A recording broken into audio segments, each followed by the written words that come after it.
Hey, God bless you, everybody. I'm not going to be before you too long. I just want to get on here and tell you what it means when you're seeing your birth year. There was a point where I saw my birth year 3 to 4 times. And I'll explain why I say 3 to 4 times. Now, for the sake of example, I'm going to give my birth year as 1954 because I'm not going to give out any identifying information on the World Wide Web. So the first time I saw my birth year, 1954, was on a pair of socks. There was a young lady wearing some socks, and she had my birth year on it. And I was like, oh, wow, my birth year. I didn't think anything of it. It's just, you get a kick out of seeing your birth year. But then it began to, my birth year number began to chase me. So I was behind a car going home from work one day, and on the back of the license plate was 1954. I said, oh my goodness. I said, that's 2 times, right?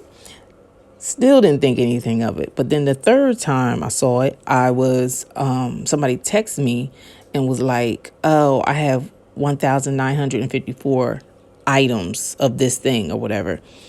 And I said, okay, God, what are you trying to tell me? And I began to press God and ask him, and I wasn't getting any answer.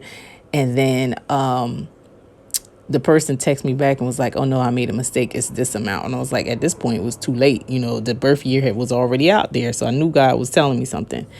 Then the last time I heard it is when I woke. I didn't see it, but I heard it. I was waking up and God said the number again. Just said it over me. So then I began to ask the Lord, what does it mean? What are you trying to tell me? And the word that came in my spirit was established.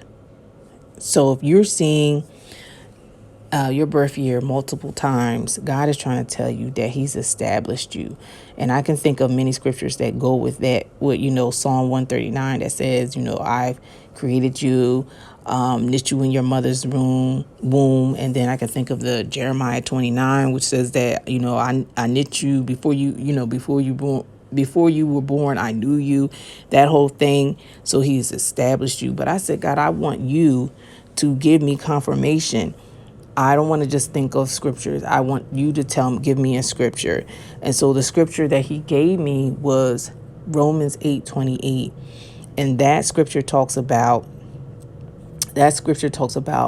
all things.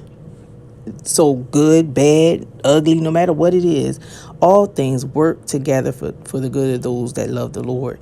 And so God is saying that, don't feel like something or someone is going to push you and pull you out of your spot, because you're like a tree planted by the water. That's why I got that picture there. You're like a tree planted by the water. You're established. Just like when you see these buildings and you walk by, or these buildings and businesses, and they say established in 1919 or whatever, they're saying that this is how long they've been here, and that they're not going anywhere. And they proudly proclaim that year that they were established, because it's like, look how long they've been here. And God is saying that he's established you. Now, if you read further in Romans 8:28, it tells you that it talks about the predestination. A lot of people stay away from that predestination scripture, because then it goes into, well, then, what is that talking about? Is it talking about fate? But we're not going to get into all that. All you need to know is that God foreknew you, and that he predestined you to do great and mighty things. And so with that, you ought to be encouraged and know that God has established you. So all these buildings that we walk by and we see that established in this and established, that was made by man. God is saying that he is the one that established you. And if God has established something, it's going to come to fruition. And whatever God has for you, you're going to do it. And whatever God has written about you is going to come to fruition. Love you guys.